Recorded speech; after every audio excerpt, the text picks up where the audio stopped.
Doctor പറഞ്ഞു നടക്കാൻ പറ്റൂല എന്ന്. പെട്ടെന്നുള്ളൊരു ആക്സിഡൻ്റ് ആയിരുന്നു.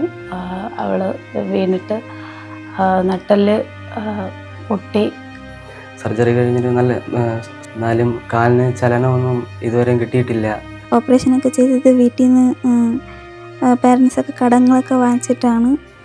അവളെ ഫിസിയോതെറാപ്പിയും കാര്യങ്ങളൊക്കെ ചെയ്യുന്നതിന് വേണ്ടി ഏകദേശം നല്ലൊരു തുക ആവശ്യമുണ്ട്. ഇത് Dilsha, Amboori saint Thomas higher secondary school +2 വിദ്യാർത്ഥിനിയാണ്.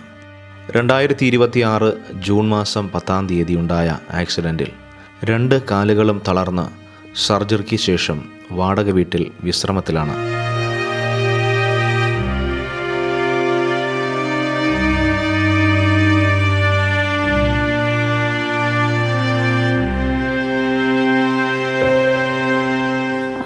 എൻ്റെ മോൾക്ക് ഒരു ആക്സിഡൻറ്റ് ജൂൺ 10-ാം തീയതി സംഭവിച്ചു. ബൈക്കിൽ പോയ സമയത്തായിരുന്നു. പെട്ടെന്നുള്ളൊരു ആക്സിഡൻ്റ് ആയിരുന്നു. അവൾ വീണിട്ട് നട്ടെല്ല് പൊട്ടി. അങ്ങനെ ഞങ്ങൾ മെഡിക്കൽ കോളേജ് ഹോസ്പിറ്റലിൽ ആദ്യം എത്തിച്ചു. പക്ഷേ അവിടെ ട്രീറ്റ്മെൻറ്റും കാര്യങ്ങളും പെട്ടെന്നാവാത്തത് കൊണ്ട് ഞങ്ങൾ തിരിച്ച് SP ഫോർട്ട് ഹോസ്പിറ്റലിലേക്ക് മാറ്റി. അവളെ അന്ന് രാത്രി ഓപ്പറേഷനൊക്കെ കഴിഞ്ഞു. പക്ഷേ മോൾക്ക് 2 കാലും ഇപ്പം എടുത്തുവിടാതെ ആയി. അവൾക്ക് നടക്കാനൊന്നും ഇനി കഴിയില്ല. പിന്നെ അപ്പം അതിന് ഒരുപാട് ട്രീറ്റ്മെൻറ്റും കാര്യങ്ങളൊക്കെ ഉണ്ട്.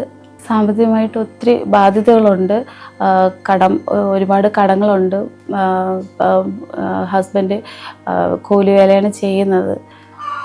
ഞങ്ങൾക്ക് ഹോസ്പിറ്റലിൽ അവിടെ ഓപ്പറേഷനും മറ്റ് കാര്യങ്ങൾക്കുമായിട്ട് ഏകദേശം 5-6 ലക്ഷം രൂപ ചിലവായിട്ടുണ്ട്. ഇനി തുടർന്നുള്ള ചികിത്സയ്ക്ക് അവളെ ഫിസിയോതെറാപ്പിയും കാര്യങ്ങളൊക്കെ ചെയ്യുന്നതിന് വേണ്ടി ഏകദേശം നല്ലൊരു തുക ആവശ്യമുണ്ട്. പിന്നെ 3 കുഞ്ഞുങ്ങളും പഠിക്കുകയാണ്. അവർക്ക് തുടർന്നുള്ള പഠനം. പിന്നെ ഞങ്ങൾ വാടക വീടാണ്. അപ്പോൾ സ്വന്തമായിട്ടൊരു ഭവനമില്ല. ഹസ്ബൻഡ് കൂലിവേലയാണ്. നിങ്ങളെല്ലാവരും പ്രാർത്ഥിക്കുക, സഹായിക്കുക.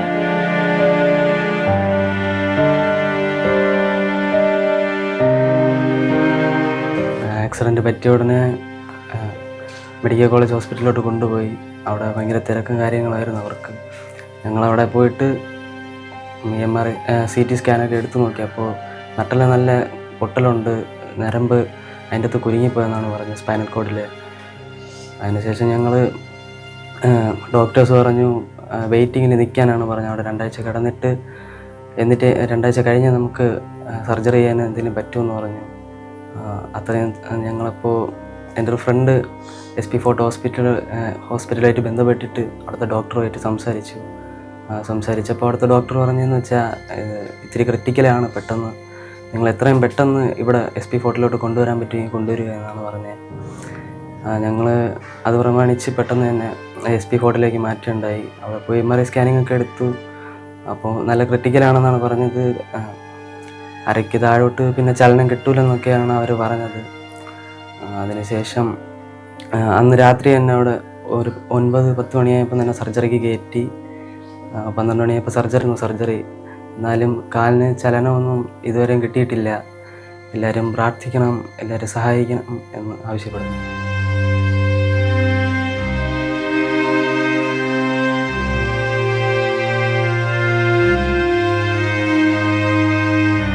മോൾക്ക് അരയ്ക്ക് താഴോട്ട് ചലനമൊന്നുമില്ല. അവളുടെ കാല് അനക്കാനൊന്നും പറ്റുന്നില്ല. പിന്നെ ഫിസിയോതെറാപ്പിയും കാര്യങ്ങളൊക്കെ ചെയ്യേണ്ടതുണ്ട്. ഇപ്പോൾ ആഴ്ചയിൽ 2 ദിവസം ഞങ്ങൾ ഫിസിയോതെറാപ്പി ഡോക്ടറെ വിളിച്ച് ചെയ്യുന്നുണ്ട്.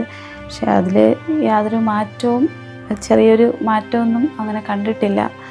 അപ്പം നല്ലൊരു ഫിസിയോതെറാപ്പി കാര്യങ്ങൾ ചെയ്യണമെങ്കിൽ നല്ലൊരു എമൗണ്ടും കാര്യങ്ങളും നമുക്ക് ആവശ്യമാണ്. ഡോക്ടർ പറഞ്ഞത് അവരുടെ അരയ്ക്ക് കീഴ്പോട്ട് ചലനമുണ്ടാവില്ല എന്നാണ് പറഞ്ഞത്. 100%-ൽ 100% പോലും അവൾക്കത് സംഭവിക്കില്ല എന്നാണ് ഡോക്ടർ പറഞ്ഞിരിക്കുന്നത്. അപ്പം ഞങ്ങൾക്കത് ഫിസിയോതെറാപ്പിയിൽ മാത്രമേ എന്തെങ്കിലും ഒരു മാറ്റം കാണാൻ പറ്റുള്ളൂ. ഇപ്പോൾ 2 കാലും അവൾക്ക് അനക്കാനോ ഒന്നും പറ്റുന്നുമില്ല. ഇപ്പം ഞങ്ങൾക്ക് ആഴ്ചയിൽ 3 ദിവസം മാത്രമേ ഫിസിയോതെറാപ്പി കാര്യങ്ങൾ ചെയ്യാൻ പറ്റുന്നുള്ളൂ.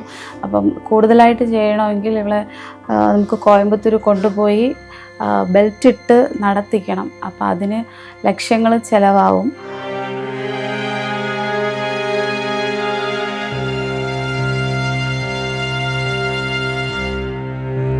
കഴിഞ്ഞ 10-ാം തീയതി എനിക്കൊരു ആക്സിഡൻറ്റ് സംഭവിച്ചു.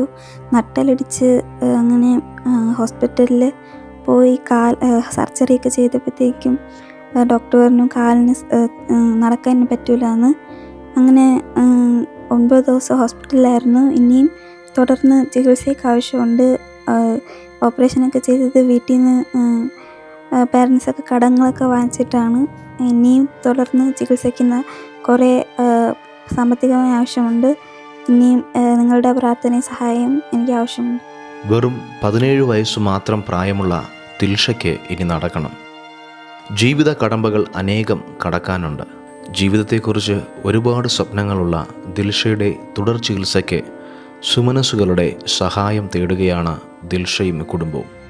ദിൽഷയുടെ സഹോദരൻ ഡെനിൻ്റെ സൗത്ത് ഇന്ത്യൻ ബാങ്ക് ബാലരാമപുരം ബ്രാഞ്ചിലെ അക്കൗണ്ടിലേക്ക് നിങ്ങൾക്ക് പണം അയക്കാം.